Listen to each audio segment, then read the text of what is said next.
come into this world naked of all of our coverings, all right? We come in pure and open, and society is constantly trying to make us cover up. Oftentimes, when we were little kids, between the ages of 6 and 7, we talked about earlier, uh, we're we have imaginary friends, and we have different sorts of premonitions or powers. We have these visions, and they're closed off as we go along. And society and school and relatives, parents, churches, depending on who you had contact with, you get shrouded. And it kind of reminds me of these folks. Adam and Eve were, running around completely naked in the garden, and they were completely open. I think that there's a part of me that thinks that that's not only physically they were naked, they were mentally and emotionally naked too. They were wide open spirits, and then something happened where they became ashamed of themselves, both physically and I believe mentally and emotionally. They were ashamed to share a lot of um, their power, their godly power, and they were sort of humbled and cowered, and I don't pretend to exactly know how that happened, but the biblical story is that they were bad, and so they were banished from the garden, and uh, what are we talking about here tonight? Uh, What is an altered state of consciousness? Uh, Naturally altered states of consciousness. I think that if we weren't so covered up and we weren't so fearful of what people in society think, we would have a lot more of those, and we would be much more apt to share openly about all those kind of things.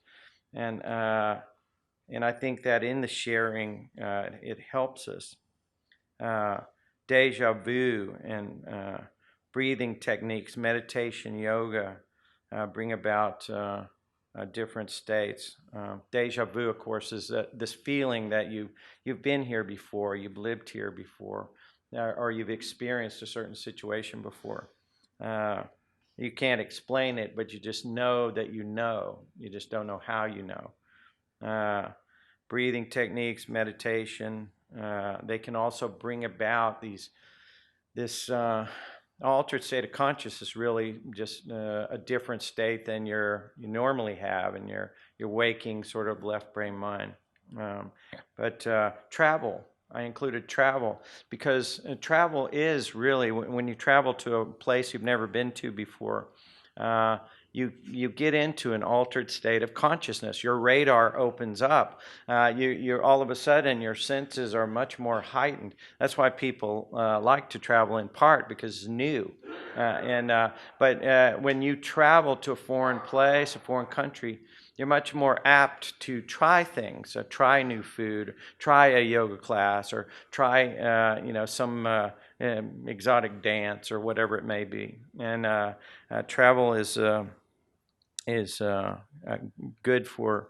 It's like I think it's not good for people, frankly, to just stay in one place and do the same thing all the time, and their senses become closed down. You should do new things once in a while, but when you have favorite or familiar activities that make you super comfortable. The What do I mean to say by that? Like skiing, and a unique physical experience is also the same way. Uh, Favorite familiar activities can be something like gaming. You see this a lot. You tell your child, "Hey, dinner's in 30 minutes," and you come back and they don't realize 30 minutes has gone by. Um, they lose track of time. Uh, you talk to people who have been skiing or skydiving or scuba diving, and they feel like they've been in some euphoric state. and sexual ecstasy too, dreaming, of course, and stuff like that. Uh, and all these, there's a lot of different human experiences that can make us kind of take us out of ourselves a little bit, and where we sometimes we don't even remember doing it. Like I always like to say, when you're driving your car and you pass by several exits, and you don't even know it. All of a sudden, you're 2 or 3 exits down the road, and you don't even remember doing it. And it's because you have this. You're sort of on automatic pilot, and so so those are all sort of altered states of consciousness that are outside of the norm of what your daily life, when you go to your job and so forth like that. And so it's nice and it feels good, but what good is it? All right, what good is that? And there's a great book called Stealing Fire. This is by Jamie Wheel and Stephen Kotler, and I found it to be super interesting. They basically identified this altered state as a flow state of consciousness, and it has 4 distinct characteristics that they pointed out. When you're in this flow state or altered state, you sort of have you don't have a sense of yourself. It's selfless. It's kind of like you disappear. You're not self-conscious, and also, like I said, with the gaming, time seems to disappear. If you're doing something you like, or being with someone you like in conversation, you 3 hours can go by and it seemed like 20 minutes. But if you're talking to someone you don't like, 5 minutes can seem like an hour. So there's timelessness, effortlessness. There's like I said with the car, you can do it without even thinking. Someone was driving that car, but it wasn't consciously really you, because you were thinking about something else. And you were on automatic pilot, so it was completely effortless to you. You had such a command of it. And richness, gain insight and information in vivid detail. When you were driving that car, you were thinking about something else. You were in a trance-like state. And so, have you ever missed your freeway exit? These guys are trying to get to, and there are multiple groups, by the way, in this book, Stealing Fire, just studies 3 or 4 of them, but there are many people trying to understand this flow state of consciousness or altered state of consciousness, and how it can be used effectively to make us better, to make us produce more and have happier, more productive lives. And this is a really good description of it. And I'm going to ask somebody with the microphone if you could come over and just hold it next to my computer so this can be heard. This is a clip from the movie The Legend of Bagger Vance. Oh yes, greatest game there is. Right, Hardy? Yes, sir. The greatest game there will ever be. Just you and the ball. All by your lonesome. Hey, I think it's time. time for what? Time for you to see the field. The field? I see the field, but it's 445 yards long. It's got a little red flag at the end of it. It's 12 strokes ahead of me. Come on. That ain't it. Because if you seen the field, you wouldn't be hacking at that ball like you was chopping weeds out from under your front porch. Just give me the club. Sorry I bring it up. Hey, you gonna take that hack away.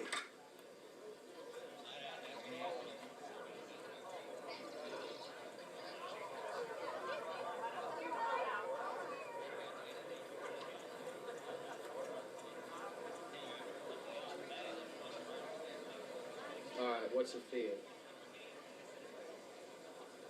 Fix your eyes on Bobby Jones. He's a piece of work here right now. Whoa, hey, man room. Man room.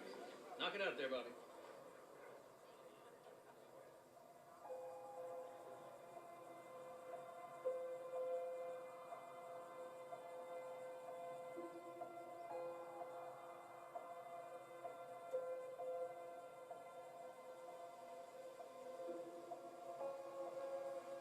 Just practice swinging.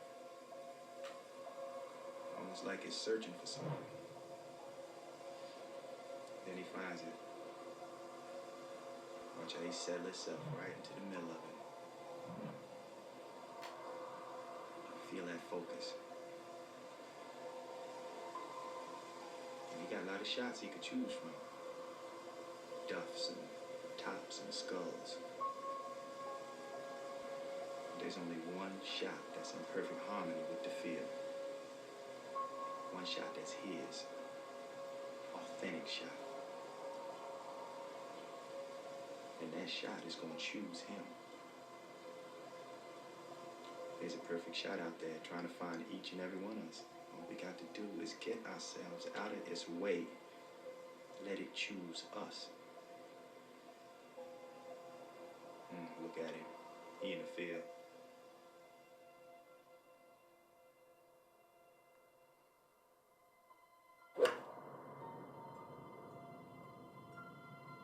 You can't see that flag as some dragon you got to slay. You have to look with soft eyes.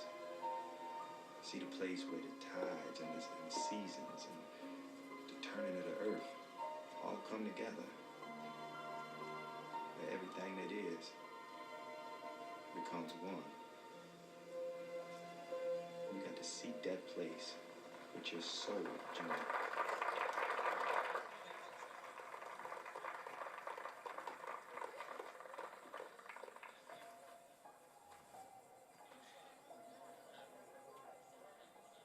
Seek it with your hands. Don't think about it. Feel it. Your hands is wiser than your head ever gonna be. I can't take you there, Junior. Just hopes I can help you find a way.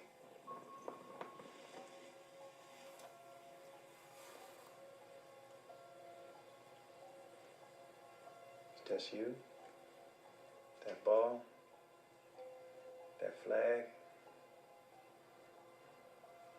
and all you are. Seek it with your hands. Don't think about it. Feel that. Looking at it, Junior. Feel it. It's just There's you. Only one shot that's in perfect ball. You don't see it. It's the home of your authentic swing. That flag, and all that you are.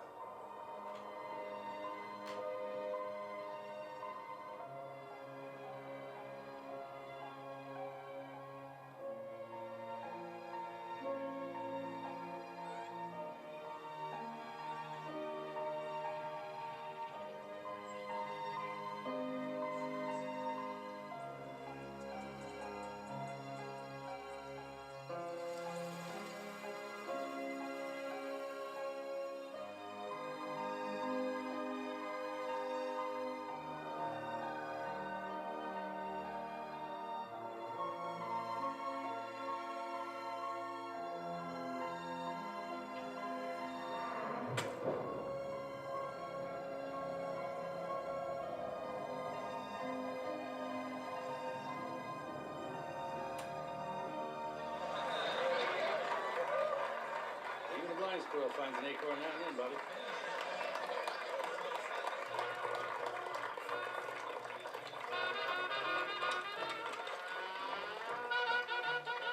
Thank you, I appreciate that so much. But that's what they're after in these different studies that people are doing. They want that flow state of consciousness where you're not even thinking about it, and that's when human beings tend to do their best, when they don't care, and their mind is at rest, and they're on automatic. Their body already knows how to do it, and some of the unlikely people that are studying this are Navy SEALs. SEAL teams are some of the most difficult basic training in the world, and and what they want is not just people who are smart and tough and who can endure all kinds of hardship, and you got to go through a lot to be that. But you will flunk this course if you don't have an instinctive nature that they require. And they go through millions of your tax dollars and hundreds or thousands of these men, bless their hearts, to not only give them the physical and mental training, but they have to have an instinct about them so that when they move, they move as a unit, an instinctive unit that can move through a dark building. Let's see. The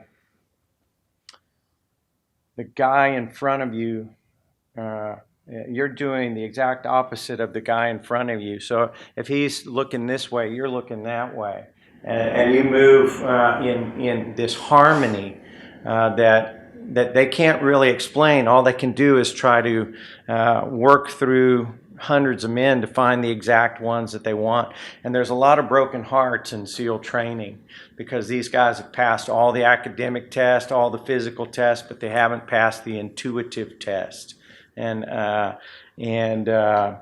that's what they're constantly looking for.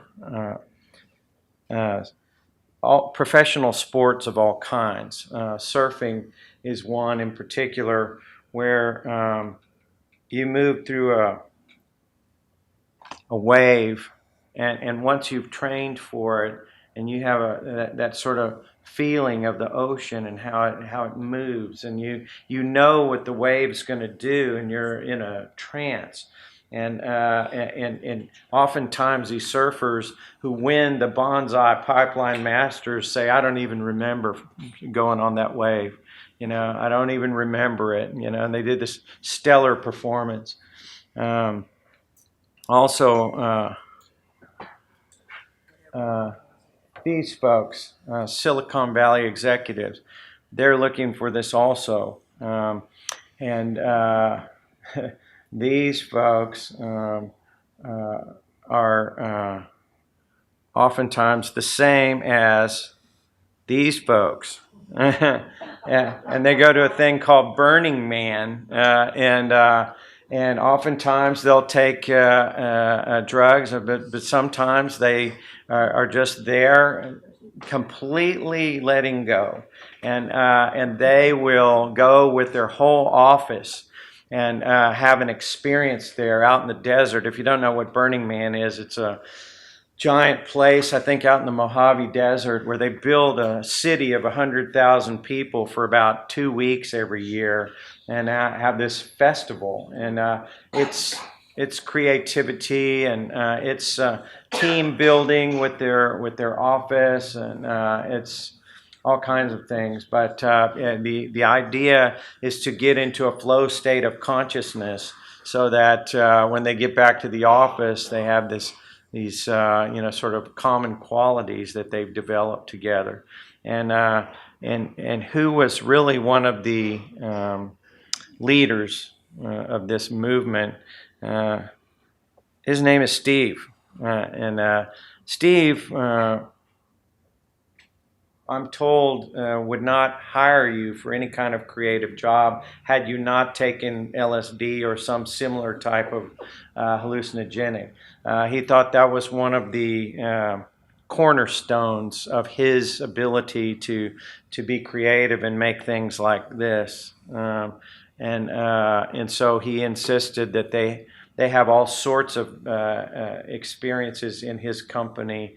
I'm sure he didn't require them to do psychedelics, but he did care that they had all sorts of mind-opening experiences that would allow them into this flow state of consciousness to help them grab this sort of higher realm. And one of the natural flow states of consciousness that is particularly intriguing to me is called acquired savant syndrome.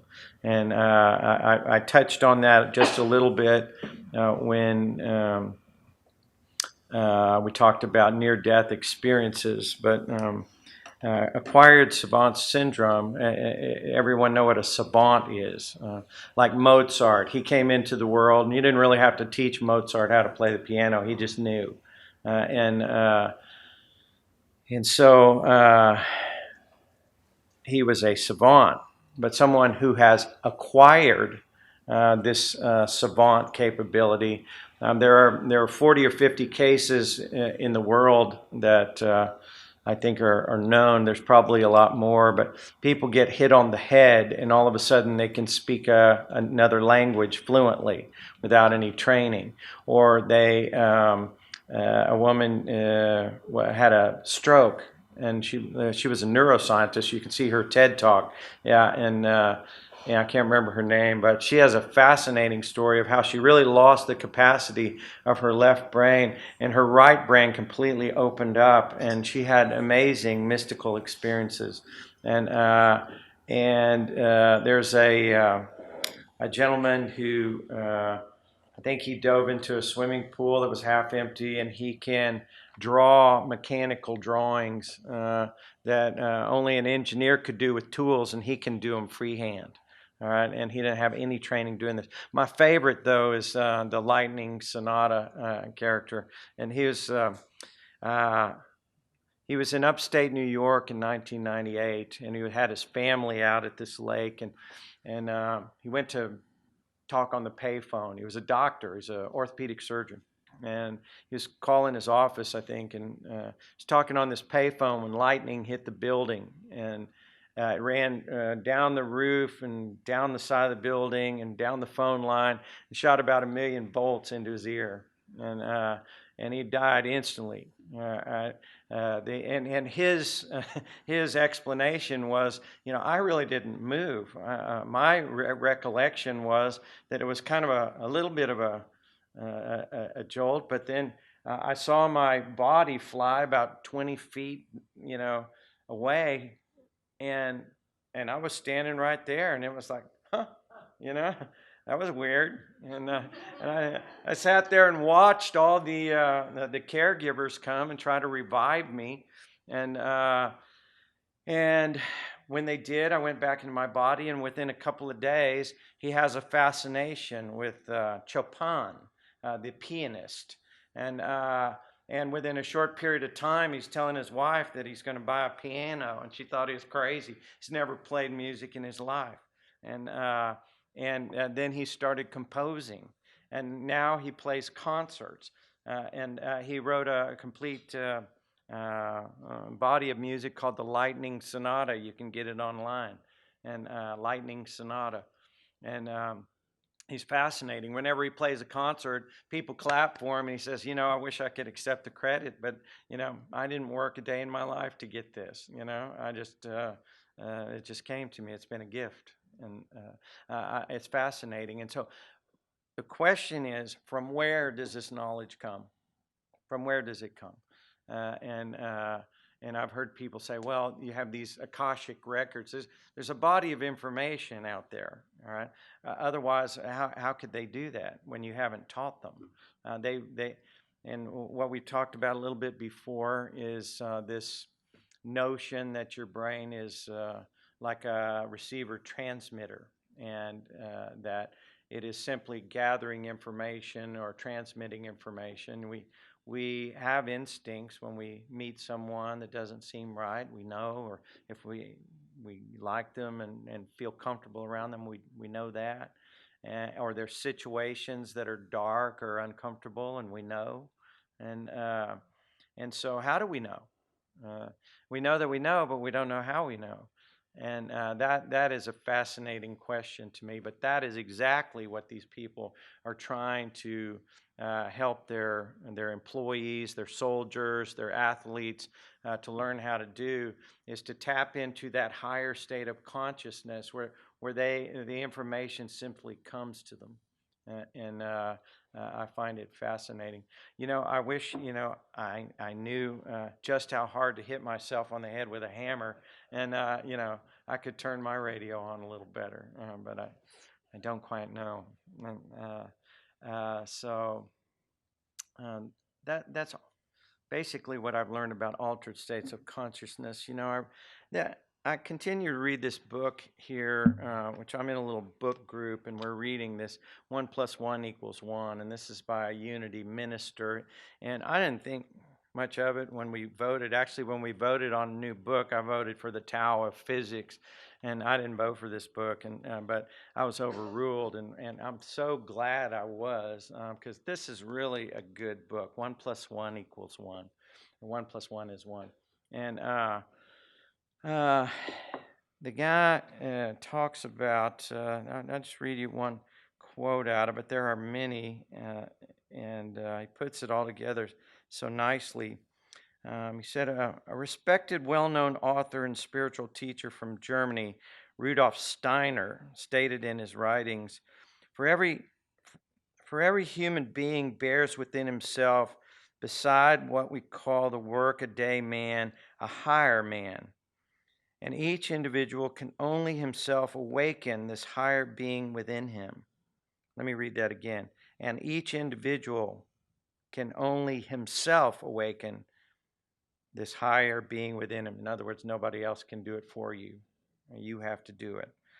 As long as this higher being is not awakened, the higher faculties slumbering in every human being and leading to supersensible knowledge will remain concealed. But to all who persevere, the day will come when spiritual light will envelope them, and a new world will be revealed to an organ of sight whose existence within them they were hitherto unaware. We are all to persevere in the process of becoming unified in consciousness with our higher sacred self, the divinity or Christ within us. This is a process that is helped through meditation and remembering to identify with this part of you that is God. I love that. We have to persevere with this exercise. I believe that for whatever reason, we've been deliberately shut down. Now, our parents and grandparents may not have deliberately tried to restrict our abilities. They were just following a sort of a code of ethics and raising their kids, and I don't know why. But what I do know is that the deeper I go into these subjects, and the more that people reveal to me what they know and what they've seen and heard and felt, that we're doing exactly that. We're persevering in trying to help each other awaken, and I, for one, am all for that.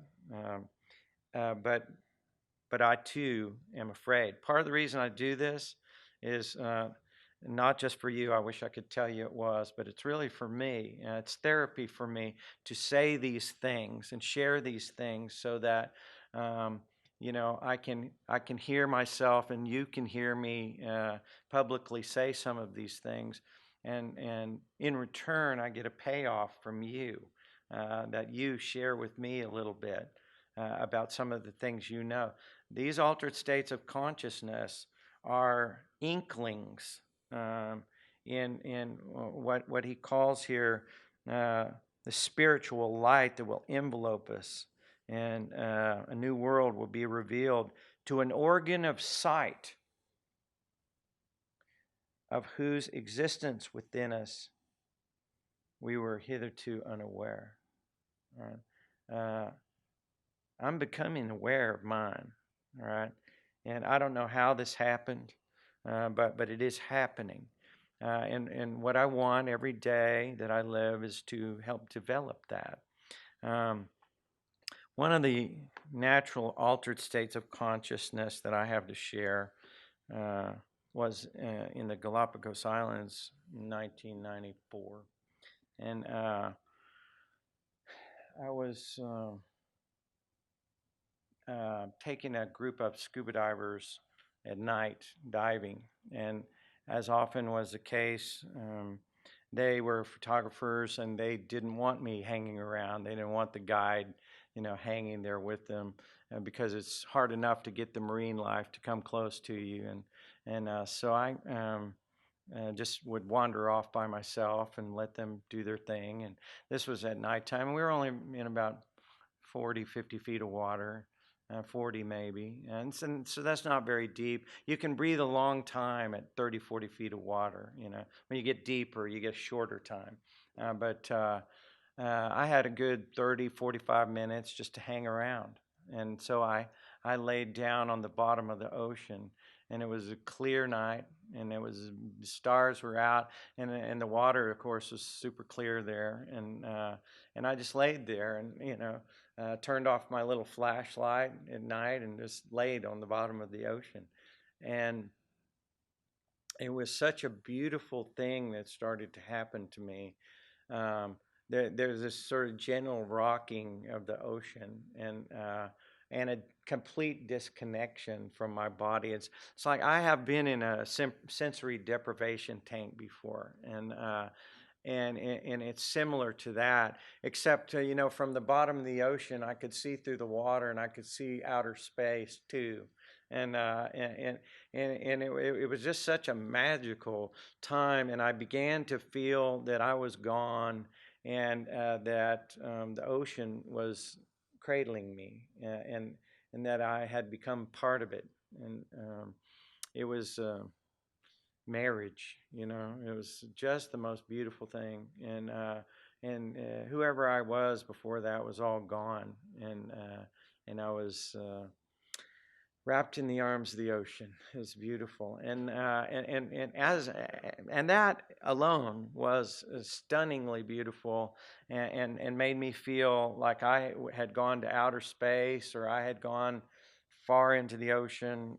It was just the most magical thing that's hard to describe, but I was not there anymore, and I was part of the whole, if that makes sense.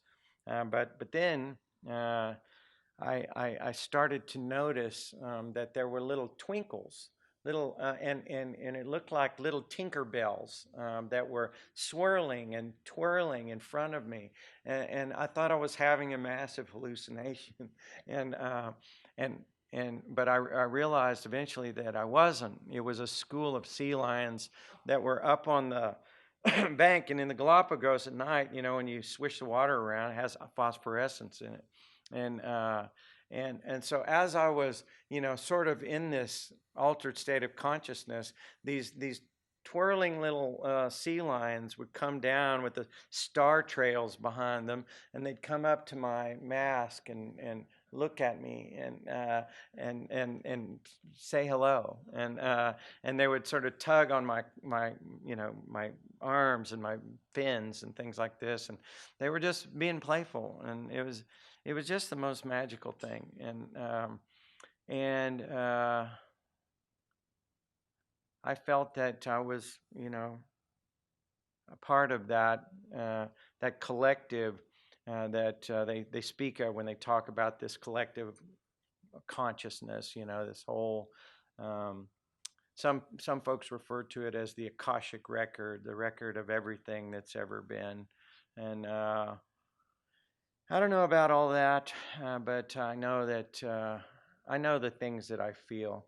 In this book, earlier in this book, Howard talks about. I think I quoted it a while back, but uh, he talks about these experiences that were. He went to India to a healing place. He also went to Brazil, and he talked of seeing light beings and doctors. And mind you, he was not taking any sort of um, enhancing plant medicine or anything like that. In a completely sober state, he was, aware of light beings and cosmic surgeons and doctors who were helping him. And and what he says here is, I simply cannot argue with what I have continually seen, witnessed, and experienced each time I take a group there. And nor can I. I cannot argue with what I've experienced. It's absolutely true to me, and it doesn't matter much what you think about it. But I'll share it with you because you know I hope that you'll share with me, and together in that exchange, we get stronger and better. And it says, I'm not suggesting everyone must go to visit Brazil, but I am simply attempting to pry open those minds seemingly sealed shut by old, rigid, limiting, outdated dogma, beliefs, and fear that robs them of experiencing the transcending dimensions of life and living born of the universal principle that 1 plus 1 is 1. Uh, Fascinating stuff. So, I think that's about all I have to say about that. Uh, has anyone here ever had an altered state of consciousness without the use of outside medicine or chemicals or anything? You, madame? Yes, you. Oh, yeah. Either one. Well, I did psychedelics, and I look at my life as before LSD and after LSD, Yes. because I was so That's shut very down. common. Mm-hmm. But I did but I was always in the back of my mind. I said, yeah, but I was on drugs, even though the experiences that I had, I could not deny, and I would not deny, and they guided me to who I am today. But then I decided to do a 10-day silent meditation retreat. Mm-hmm. No drugs, right? Mm-hmm. And And you couldn't talk for 10 days? that's right. Wow. Silence and 14 hours of sitting a day. Beverly does stuff like that. It's amazing. It is. It changed my I'd be life. lucky to make it 10 hours. Well, I didn't even think I could do 30 minutes. And at 4:30 in the morning on the first day, the first thought I had, which was so telling, was, how am I going to fake my way through this? That was the first thought I had. It was so, and then I went, well, there it is. That's the story of me, and that began the ride. And on the 6th day, I was in this little cell, and it was my second 10-day. I'd already done one, and it was brutal, and I did it again 2 years later. And so when you do it more than once, they let you sit in a little cell. And at first I was like, I shouldn't be in a cell because I'll just go to sleep and no one's looking at me, and so I'll just fake my way, I just won't even. But I absolutely just was in it. And I got hot, so I took off my top. I was naked in the cell where no one was there but me and the divine. Right. And I experienced myself, that every cell of my being was God. And when the bell rang, I went down, like I was humbled before God. It was like being on acid without acid, and I understood that my life is the gift, that I already won the lottery, and that the rest is just service. Mm-hmm. And so, yeah. So yes. Yes. Yes. Thank you. That was great. one of my experiences. Yeah. I love that statement. I've already won the lottery. Yes. Maybe just us being here, Uh-huh. the fact that we're here listening, we won the lottery. Well, and just as an aside, it may be possible that we all maybe had to pay a very high tuition to get into this school of life. You know, we may have competed hard to get a place on this in this class. So we all won. Yeah, please. Well, I've had many, both on drugs and off. And like Amy, yeah, my first experiences were through psychedelics, which again are part of my past. But your story about the bottom of the ocean reminded me of last year when I was on a yoga meditation retreat in Tulum, Mexico. Pretty And place. Yeah. yeah, and each night after dinner, we would do what's called eye rest, which is yoga nidra in yogic terms. And it's a guided meditation. And I was laying down, and the yoga studio we were in was absolutely beautiful. And the ocean was really rough. And so you could hear the waves. You could just hear the waves. And they were coming in strong. And I just went to this place where it's hard to describe, but I was underneath the waves. And I knew everything above me was exceedingly turbulent. I could feel the power of it, but I was down below it. And as the waves came over me, it was just translucence, just beautiful colors, just washing over my body very calmly. Like the storm was above me, the rough waves were above me, and this beautiful layer of translucent light was Right. just coming over me. Mm. And it was magnificent. I mean, Sublime. really, it was sublime. Yeah. Yeah, it really, and that I've had many like that, but that was one of the most recent ones that was, you live for moments like that. Yes, They're so indeed. special. You know, one of the great things about scuba diving is the ability to drop into ocean that can be turbulent. And you go down just a few feet, it's calm. It's beautiful, and the you might feel the sway of it a little bit, but it's amazing how the difference is when you go below the surface. And so, thank you for that. That was beautiful. Somebody? All right. Class dismissed.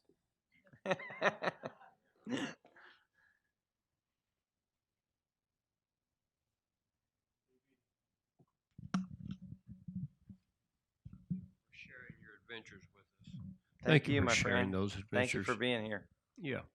Um, you start off with the story of the Garden of Eden and all that. And, we've been talking about this in my circle of friends and stuff. And I kind of see a tie into eating of the tree of knowledge of good and evil Mm-hmm. is kind of like a yin yang description of when we came into this world. I think to experience all this, uh, man and woman, and the forces that affect us. And that's kind of what I think the story is. And I just wonder what your take is on that. Um, Well, don't get me started on the Old Testament. um, uh, Something happened to take us from innocence into awareness, and and somehow when we got to awareness, um, we became embarrassed. We became shy, somehow shy in our nakedness, and you know, some say the first 5 books of the Bible are a condensed version of a much larger Sumerian story. Now, I don't know, uh, I haven't read the whole Sumerian story, but I have read the Bible, and it is very difficult to, um, I think it's, depending on who you ask, everyone seems to have an interpretation of some kind. And so, but just generally to answer your question, there was something happened to mankind where we went from sort of an innocent beings who were felt very free to run around open without, and it may be without garments on our bodies, it may be without coverings. I had a woman called me a few weeks ago crying in Virginia. She was a friend of mine from a long time ago. And she said, I, and we talk about some of these eclectic sort of things, and she said, my husband's great. He's a wonderful guy. He makes a lot of money. I have 4 great kids, and got this great society around me. We go to a nice church and stuff like that. But I feel alone all the time because I can't talk to anyone about these deep subjects. And I've gone to these Reiki sessions and I've had these amazing experiences. And other than my Reiki teacher, I don't have anybody to talk to. And I feel myself changing. I feel all this stuff going on, but I'm afraid of what people will say, and this is very common. We are afraid, and what we talked about before is we are running up intuitive people who have all these wide variety of altered states of consciousness. They're running into, as I have, 2 different primal needs. One primal need is the need to belong, right? We want to belong. And that goes back hundreds of years when you were part of a tribe. And if you didn't have that tribe, you died, all right?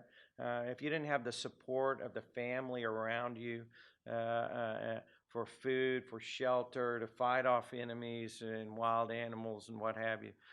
If you didn't have their help, or in your village and so forth, and later it was, religious persecution for these type of things, and you had to comply with the wishes of the tribe, or you're out of the tribe.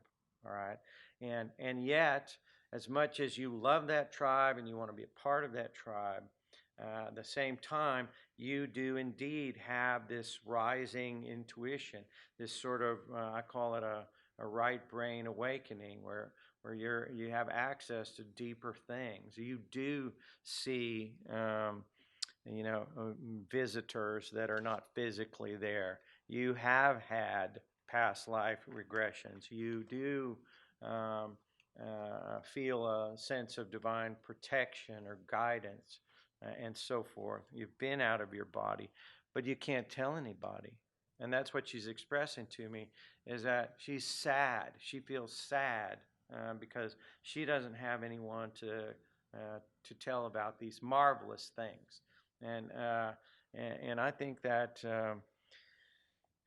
and what I told her was start a forbidden discussion group, and find some friends, or um, we must be brave, because if you want to find friends who think this way, oftentimes they are hiding. What got me off on all that was what I told her regarding Adam and Eve and this being ashamed of who we are. There are many of the people that want to talk to you that are hiding in plain sight, but they're cloaked in a garment called normal. All right, and they're wearing this garment, and they dare not bear themselves. They have to stay normal because they're afraid of that emotional banishment, or being called crazy or different, or having that separation from belonging to people that they love. And that's a real dilemma, and I see it more and more. Is People feel that, I have some connection to these pyramids, and what is it, and they feel this, something, and you're thought to be a little kooky, and so you don't, and that's what it is you don't want to feel the pain of that separation from the tribe, and so you have to navigate it the best way you can, but they say that courage is speaking your truth uh, boldly, and then see who hangs around. You know? Yeah. Now, the good news is that in doing that, you may just find some of your tribe. Therein, you will find your tribe. The bad news, of course, is that some people won't hang around, and you will have to get used to that as you go along. You can be diplomatic. I for one, don't want to throw a hand grenade in someone else's belief system that keeps them safe. You know, I don't want to tell people that I'm right and they're wrong. And I just know what I know, and so all I can do is speak my truth honestly, and they are responsible for their response, and so good luck with all that. Uh, Anybody else? Linda, back there, you. Yes, ma'am. Mhm. To get a really good altered state, Yeah, I go can sell you something after class. Yeah, no. go out and work in your garden. Yes, right. Garden is the best place for me to For me just too, actually. That's a lose very good myself. point. Uh-huh. And the other not very exciting altered state is when I get driving on the freeways, I have to be so careful Mhm. because I will start thinking about something else. And if I haven't driven the route a lot of times, so my internal drive master knows where to make the turns, I do miss my freeway exits. And then when I come to, it's like, where am I? Right. How do I get back to where I want to go? Yeah. I've had some exciting trips that way. Yeah. But I take the garden anytime. The Me garden too. is I'm wonderful. with you. I really am. A lot of people look at gardening as work and they don't like it no. and stuff. Some of it is, but I find it tremendously enjoyable. Well, after all, we started in a garden, so I Mhm. mean, how could we There go you wrong? Yeah. Yeah. I read a really interesting book a few months ago, and it's called Plant Intelligence in the Imaginal Realm. And it was fascinating. Now, it's pretty long. It's about 450 pages. And the first 150 or so are kind of a lot of biology and things. This guy's a super intelligent guy, but but basically what he was getting at was this altered state of consciousness, and he referred a lot to the Kalahari Bushmen, and who have really not their life has not really been brought into the modern world. They still live close to the land, and they are constantly in contact with nature. They run around barefoot, which is grounding, which is you know a good therapy for us to have is just touching the earth. But what he talks about is that they gain knowledge from these plants. They pay attention that each plant has consciousness. All right, everything has consciousness just about. But basically, if you put a plant next to the window, it's going to turn, and it knows where the sun is. It knows. And at nighttime it'll close down, and daytime it'll open up, and that's just what you can see with your eyes. But the the uh, the natives down in the Amazon who have for 1,000 years used this plant medicine called ayahuasca. It is two plants, a vine of one plant and a leaf of another plant, and they have to be boiled together and to get this sort of seeing effect that it gives you. And the big question with all who do it is how in the heck did they figure out which two plants to boil together to make this happen? Because if you just use the ayahuasca vine, it does nothing to you. There's some kind of an enzyme in your stomach that will kill its effects. It has to be boiled with this leaf, which is some kind of an inhibitor of that. I don't know, but it has to be done together. Now, how in the world, out of hundreds of thousands of plants in the Amazon, did they know that these two would make it work? And their answer is the plants told us, and they're very sincere when they say that, and so there is much to learn about your higher senses, and and I think just having the discussion is helpful for me. I hope it is for you. Yes. And so, thank you. Thank you. Anybody else? Wait.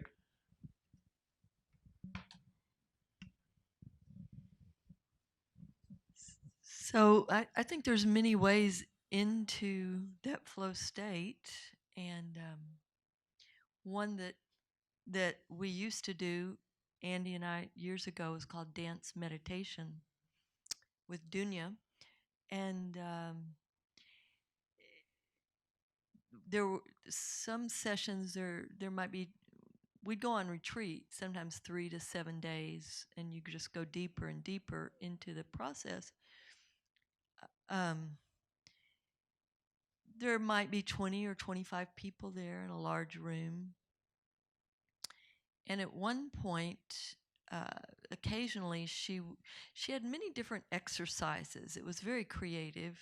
She was a very amazing trained dancer from New York at one point. So we would put on blindfolds and dance with each other, and you can sense each other in the room blindfolded, and you can navigate just fine. Those kind of things, and you would totally lose your mind or yourself when you had been dancing for a few hours, and um, you were pure energy and movement. Yes. You weren't. It reminds me Yeah. of those whirling dervishes Well, in right. Sufism. Well, that's the rest of it. Is we were this was a Sufi retreat, and we would start course. whirling. Yeah. And so when you whirl for 30, 60 minutes, you become you become the cosmos, kind of. Yes, right. You And that's what I became under the ocean. Yeah. That is a good word for it. yeah, you feel like you're turning with the planets and Yeah. the solar Yeah. And you know what it also makes me think of, Adrian, is that our culture has systematically removed a lot of the um, tools and customs and activities that brought us into these states. I mean, when the missionaries went to South America or came to this country, or pick an indigenous culture where they went and colonized, they would take away the music, the dancing, the clothes, the stories, the language. They would even cut off the children, so they couldn't pass along the knowledge, and not to mention the knowledge of the plants and what they do. I mean, how many people here can, go out in nature and identify plants and what medicinal qualities they have? Not very many people I know. Not me. I was taught to go to a store, or a doctor, and he could tell me, and so much has been cut off from us, and that's been very systematic, so that we will be dependents. And I think that with the dawn of the internet and the sort of raising of a collective consciousness about a lot of that, our human beings are getting sort of repaired. That pendulum is swinging back more to the center, I hope. And but it's by raising our awareness um, in these things. When I was growing up, people who did meditation and yoga were weird, right? And that's been an emotional banishment, to try to keep the consciousness level down, in my opinion. That's and more we're to be in a free place where we can practice things, is a blessing, because we can learn from each other how this stuff works. I have a lot of indigenous friends, and they their parents taught them a lot of different stuff that mine didn't. And so, anyway, the more we can learn from each other about that very kind of thing, the better, because it helps you open up. We're very conditioned to live a left brain logical life, right? And oftentimes, If you don't have those left brain skills they want, I've heard it said our minds are being marketed as a or conditioned and developed as a commodity for certain things, accounting and business and sales and stuff like that. But the right brain intuitive has not been cultivated, and so uh, uh, that has put us in a state of out of balance, and so here's to the rise of the right brain. Yes, sir. There's a book out called The Hacking of the American Mind, Uh huh. and it really goes into this in detail how we've been led along and manipulated for a long time now. I'd love to read it. Yeah, I've got a copy. I'll share it with you. I can't wait. Okay. I'll Yeah. bring it. Yeah, that sounds great. Okay. Because if they call like dyslexia, Mm-hmm. they call dyslexia a disease. They hear Now we want to hear you more. Uh, Tell us about that.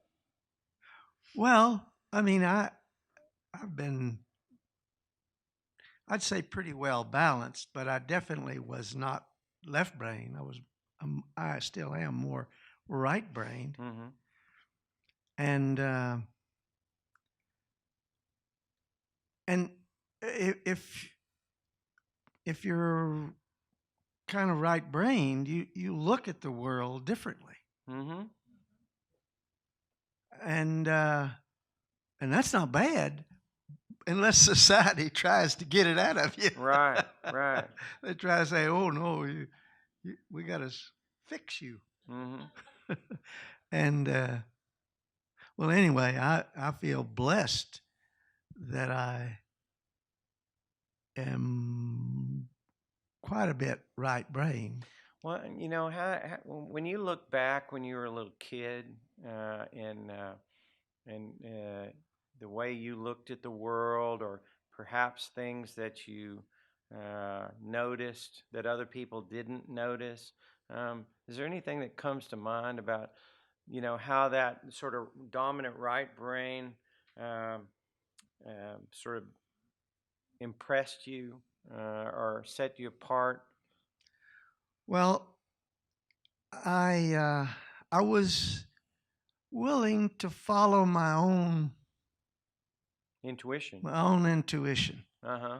In our little town of Monahans, if you didn't play football and you were a boy, there's something wrong with you. And so I was on my way to play football, and but I loved the mountains and Boy Scouts, and so I went to this coach after we had won the state. Monahans was a powerful Mm-hmm. football, and I said, Coach, I'm not going to be able to come to practice because I'm going to winter camp. And he looked at me like, winter camp? Well, so anyway, the point is that I don't know. I was willing to follow my own intuition. Right. It was a little like that for me too. Um, and that's why I ran off and traveled a lot, instead of going straight to college and making a lot of money and doing what my dad wanted me to do. I was wondering how you got the nerve to start off. Where, your journey had to start somewhere, and you had to be willing to. Mm-hmm. Well, I had a gal that I know, that I talked to 2 3 years ago. I've known her for 35 years, and she said to me, "I've known you a long time, and what is it about you?" Said, what is it about you? What happened to you? She said, when you were growing up, I know your parents, and they're very conservative, and they were steering you towards high school, college, maybe the military, get a career, get married, have children, do the whole drill in that order. And then maybe when you get to retire, you could travel some. And she said, you didn't do that. She said, every time that there was an opportunity for you to follow your intuition and explore the planet, you did that instead of doing, following the straight and narrow, so to speak. And what was it exactly in you that made you decide to follow your intuition? And that's the reason you've gotten to go all around the planet and do all these things. And what was it that caused you to follow your intuition? And my first answer was, well, I was inspired by Johnny Quest and Marlon Perkins and Jacques Cousteau. And, uh, and she said, well, yeah, Steve, but millions of people were inspired by Jacques Cousteau and Johnny Quest and all that. But they didn't go and do that like you did that. And so, where does that come from? And she pressed me. And I had to think about that for a while. And you know what my answer was? I said, maybe it was those two supernatural visitors that came when I was 5 years old, and they did something to me. And I know this is my authentic truth. All right, when I was 5 years old, two supernatural beings levitated me out of my bed, through the wall of my bedroom into the front yard. They were standing taller than me, and I couldn't really see their faces, but then I could see about chest high.